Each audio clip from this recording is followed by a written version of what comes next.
6 months after Maya finally stopped hiding her ability, she received the position she had wanted: program lead. Her name appeared beneath the title on the organization chart.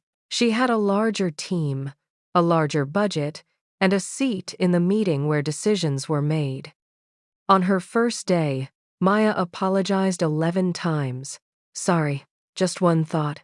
Sorry, can I add something? Sorry, I may be missing the context." By the end of the week, she had accepted 2 deadlines she knew were unrealistic, allowed a senior executive to redirect her team without consulting her, and volunteered to repair a problem another department had created. The title changed overnight. Her reflexes did not.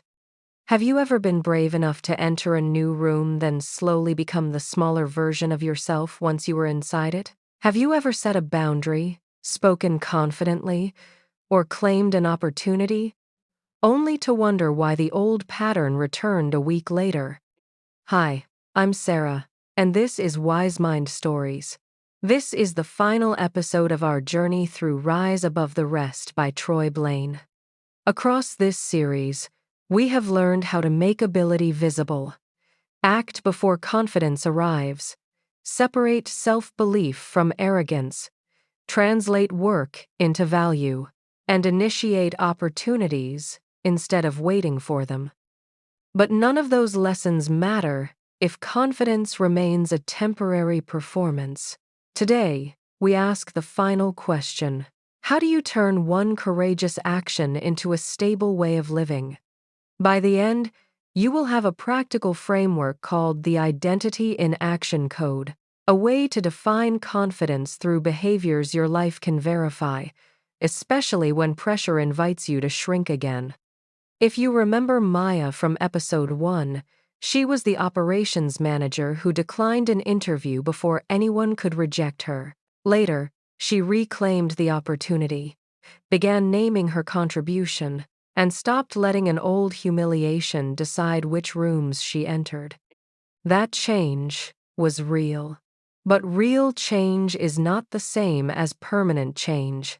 Maya assumed the new role would complete the transformation. Once the company publicly chose her, she believed she would finally feel authorized to lead. Instead, the position increased the number of moments when authorization felt uncertain. Every decision could disappoint someone. Every boundary could be interpreted as uncooperative. Every confident sentence could expose a mistake. Maya had learned how to claim a role. She had not yet learned how to remain visible inside it. During her first month, Maya tried to earn the title again every day. She answered messages late at night so no one could call her unresponsive. She entered meetings with a recommendation, then replaced it with consensus before anyone objected. When 2 departments disagreed, she quietly took the unresolved work back to her own team. From above, Maya looked dependable. From below, her team experienced a leader who absorbed every request and converted it into their urgency. No one knew which priorities were truly important because Maya treated every senior request as a command. She believed service meant never becoming the obstacle. But leadership sometimes requires becoming the place where an unrealistic request stops, becomes visible, and turns into a choice. Without that resistance, Maya was not removing conflict. She was hiding it until the schedule, the system, or an exhausted employee was forced to reveal it later. Her first major assignment was called Harbor, a project to rebuild the company's customer support system across 3 regions. The approved plan required 5 months. 2 weeks into the work, Grant, a senior vice president, entered Maya's planning meeting. "We need Harbor live before the next quarter," he said. That removed 6 weeks from the schedule. Maya knew the request created a serious risk. The data migration alone required 4 weeks of testing. Compressing it could expose customer records or force the team to remove important safeguards. She opened her mouth. Then she noticed everyone looking at her. The old calculation happened in less than a second. Grant was more senior. New leaders were expected to be adaptable. Maybe a stronger director would simply make it work. It will be difficult, Maya said, but we'll find a way. Grant thanked her and left. The room remained silent. Then Ravi, the technical lead, asked, "Which part are we removing?" "We're not removing anything." "Then which people are we adding?" "I don't know yet." Ravi looked at the schedule. "So we just promised the impossible more confidently?" Maya felt attacked. She reminded him that leadership involved solving difficult problems. Ravi replied, "I'm ready to solve it. I need you to stop selling our time before asking what it costs." The sentence followed Maya home. She had believed confidence meant absorbing pressure without showing strain, but the pressure had not disappeared. She had transferred it downward to people with less power to refuse. This is one reason a single bold moment does not create a confident identity. We can learn to speak upward and still surrender under status. We can set a boundary when rehearsed and abandon it when someone looks disappointed. We can say, "I know my worth," in private, then make promises that treat our time, judgment, and limits as worthless. Identity is not the sentence you repeat when nothing is being tested. It is the pattern your life can verify under pressure. The next morning, Maya reviewed the harbor schedule with Ravi. There were only 3 honest options. Keep the original timeline, launch early without the regional integration, or add 2 experienced engineers and accept additional cost. Maya scheduled a meeting with Grant. Before entering, she wrote a sentence in her notebook. "My responsibility is not to remove his disappointment. My responsibility is to make the trade-off visible." Grant listened to the 3 options. "I'm not authorizing more headcount," he said. "The full launch still needs to happen this quarter."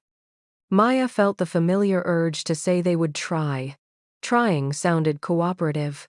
It also allowed everyone to avoid choosing which risk they were accepting.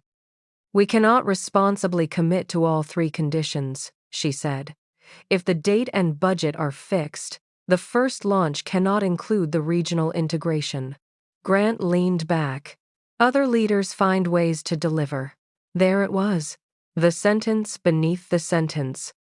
A better leader would say yes. For several seconds, Maya said nothing. Taking your position sometimes looks like holding a silence without rushing to rescue the other person from it. Then she replied, "A responsible leader tells you which promise the system can keep. These are the options I can support." Grant was not pleased. The meeting did not end with admiration. He asked for another review and left without thanking her. Maya walked back to her team with shaking hands. Confidence did not feel like power. It felt like discomfort she had chosen not to escape through self-betrayal. Later that afternoon, Grant selected the phased launch. Not because Maya had dominated him, because once the trade-off was visible, pretending there was no trade-off became harder. One brave moment can open a door. Only repeated behavior changes who walks through it. Maya began studying the moments when she disappeared. She noticed that she apologized before disagreeing. She agreed too quickly when a senior person created urgency. She gave long explanations after saying no, hoping enough detail would prevent disappointment. She allowed interruptions, then blamed herself for not speaking clearly. These were not beliefs alone. They were behaviors, and behaviors could be redesigned. Maya created 4 rules. First, I will not apologize before offering a professional judgment. Second, I will name the trade-off before accepting an urgent request. Third, when interrupted, I will finish the sentence. Fourth, I will let another person be disappointed without treating disappointment as danger. None of the rules said, "I am powerful." None required her to feel fearless. They described what the confident version of Maya would do in observable moments. That is the difference between an identity label and an identity code. I am confident is difficult to verify. When challenged, I will state the evidence before changing my position, gives confidence a behavior. 2 weeks later, Maya broke the first rule. In an executive meeting, she said, "Sorry, I may be missing something," before presenting a risk. She heard the old pattern as it left her mouth. For a moment, she felt she had failed. Then she corrected herself. "Let me say that again. The current plan creates a data risk. And here is the evidence." Change became more durable when Maya stopped requiring herself to perform it perfectly. The goal was not never shrinking again. The goal was noticing sooner, returning faster, and repairing without turning one old reflex into an old identity. A title can change overnight. A nervous system negotiates more slowly. At home, the same code began changing smaller moments. When her sister asked Maya to organize a family event at the last minute, Maya almost agreed automatically. Instead, she said, "I can help for 1 hour on Saturday, but I can't own the event." Her sister sounded disappointed. Maya did not produce a 5-minute defense. She let the answer remain. Confidence was becoming less dramatic and more ordinary. Not a speech, a calendar boundary, not a performance, a clear sentence, not winning every disagreement, remaining present inside one. This is why identity cannot be built only from peak moments. Most lives are not shaped on stages or during decisive interviews. They are shaped in the ordinary 5 seconds between a request and an automatic yes, in whether you send the message, in whether you correct the person who misattributes your work, in whether you ask one more question before accepting someone else's urgency, in whether you return after an awkward attempt instead of turning discomfort into a permanent conclusion. The confident identity is not a costume for important days. It is a collection of small responses that remain available on ordinary ones. Taking your position is not a pose you hold. It is a promise you keep through repeated behavior. So here is the identity in action code. Step 1. Identify the shrinking trigger. When do you become smaller than your actual capacity? Around authority? When someone is disappointed? When you are interrupted, criticized, attracted to someone, or afraid of losing an opportunity? Do not begin with your entire personality. Choose one repeatable situation. Step 2. Replace the adjective with a behavior. Instead of, "I will be confident," write what confidence will do. "I will state my recommendation before listing the risks." "I will ask for time instead of agreeing under pressure." "I will name my contribution accurately." "I will say no once," without building a courtroom defense. Step 3. Attach it to the trigger. When a senior person shortens the deadline, I will name the tradeoff before accepting. When I am interrupted, I will say, "I want to finish this point." When I receive criticism, I will separate useful information from the verdict my fear invents. Step 4. Review evidence, not perfection. At the end of the week, ask, where did I keep the code? Where did I abandon it? What will make the return easier next time? Identity grows through kept promises and repaired promises, not flawless ones. What are 3 behaviors the version of you who takes their place would practice? Can a stranger observe them? And which one will you test the next time your old pattern appears? This brings us back to the title of the book. No one is better than you does not mean no one knows more than you. Some people are more experienced, more skilled in a particular field, better prepared for a specific role. Recognizing that is not shrinking. Human capability varies. Human worth is not a ranking system. You can learn from someone without kneeling to them internally. You can respect authority without donating your judgment. You can admire another person's strength without using it as evidence against your own. To rise above the rest is not to stand above other people. It is to rise above the version of yourself that requires permission to exist at full size. Maya's project launched in 2 phases. It was not perfect. One region required extra work. A later decision of hers turned out to be wrong, and she had to reverse it publicly. But her team continued bringing her difficult information.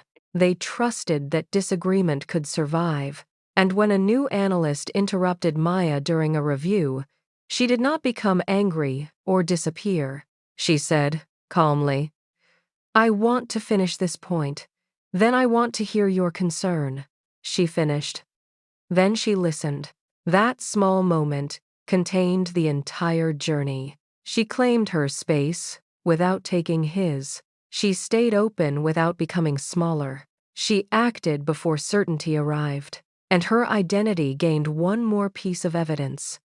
You do not rise above the rest by proving that everyone else is beneath you. You rise when you stop participating in your own disappearance.